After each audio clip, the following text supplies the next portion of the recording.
Hello বন্ধুরা, কেমন আছো তোমরা সবাই? আমাদের চ্যানেলে তোমাদের সকলকে জানাই স্বাগত। আজ কিন্তু কোনো রান্নার ভিডিও বা ঘুরতে যাওয়ার ভিডিও কিন্তু আমি দিচ্ছি না। আজ দেব ঘরোয়া উপায়ে হেয়ার কেয়ার, চুলের যত্ন। চুলকে যদি ভালো না বাসি সেটা তো মোটেও ভালো থাকে না, তাই না? যে কোনো জিনিস ভালো না বাসলে সেই জিনিসটা ভালো হয় না। তো আমরা আমাদের মতন হাউসওয়াইফদের সারাদিনই ঘরের কাজ লেগেই থাকে, কিন্তু তার মধ্যেও যদি একটু ফাঁকা সময় যদি আমরা চুলের একটু পরিচর্যা করতে পারি বা স্কিনের একটু পরিচর্যা করতে পারি, তো সেখানে আমাদের চুল বলুন বা ত্বক বলুন দুটোই কিন্তু সুন্দর হয়ে ওঠে, যেটা আয়নার সামনে দেখলে সত্যি মনটা ভালো হয়ে ওঠে। তো এখানে আমি ঘরোয়া উপায়ে হেয়ার কেয়ার করেছি। তো আমাদের মতো হাউসওয়াইফদের তো আর বাইরে গিয়ে পার্লারে গিয়ে ঘন্টার পর ঘন্টা বসে থাকা সম্ভব হয়ে ওঠে না। তো তাই আমি এটাই ব্যবহার করেছি। তো সত্যি খুব ভালো ফল পেয়েওছি আমি।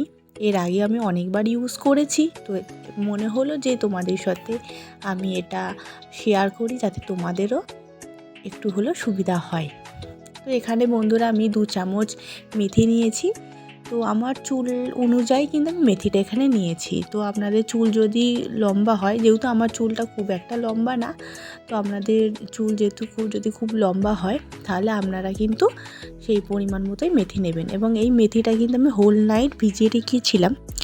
তো এর সাথে আমি এখানে ব্যবহার করেছি একটা বড় সাইজের পেঁয়াজ, 3টে আমলকি, আর ব্যবহার করেছি জবা ফুল, আর ব্যবহার করেছি হচ্ছে অ্যালোভেরার যে জেলটা আমি বের করেছি।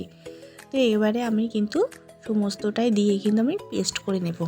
আর মেথিতে অল্প পরিমাণে একটু জল দেব, কিন্তু যেই ভিজিয়ে রাখা জলটাই কিন্তু আমরা অল্প করে দেব, দিয়ে ভালো করে আমরা পেস্ট করে নেব। দেখুন পেস্টটা ঠিক থিকনেসটা এমনই হবে, বেশি পাতলা হয়ে গেলেও অসুবিধা, আবার বেশি ঘন হলেও কিন্তু প্রবলেম হবে। তো এটার সাথে আমি একটু ক্যাস্টর অয়েল ব্যবহার করেছি। ক্যাস্টর অয়েল চুলের জন্য খুব ভালো, আমলকিও চুলের জন্য। যে জিনিসগুলো আমি ব্যবহার করেছি হাতের কাছে আমরা পেয়ে যাব। যদি ক্যাস্টর অয়েল আপনাদের কাছে না থাকে তো ওইটা স্কিপ করতে পারেন, তবু যদি পারেন তো দিলেটা ভালো হবে। তো এখানে আমি আমার দ্বারা সম্ভব হচ্ছিল না মাথায় ইউজ করা, তো ওই জন্য আমার ননদ অর্থাৎ আমার বোনেরই মতন সে আমাকে মাখিয়ে দেয়। তো এটা মেখে মোটামুটি আমি 1 ঘন্টা ছিলাম, তারপরে আমি ভালো করে শ্যাম্পু দিয়ে স্নান করে ফেলেছি। তো বন্ধুরা দেখো আমার চুলটা কতটা শাইনি লাগছে না?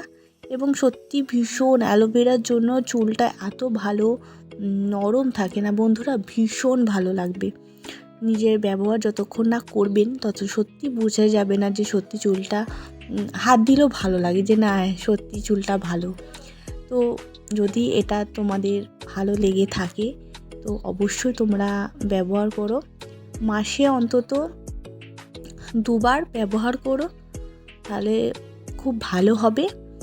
আর যদি আমার চ্যানেলটা আমার ভিডিও ভালো লাগে থাকে, যদি আমার আরও ভিডিও পছন্দ হয় দেখতে চান, তাহলে অবশ্যই কিন্তু সাবস্ক্রাইব করে দেবেন আর এই ভিডিওটার জন্য লাইক করে দেবেন। Thank you.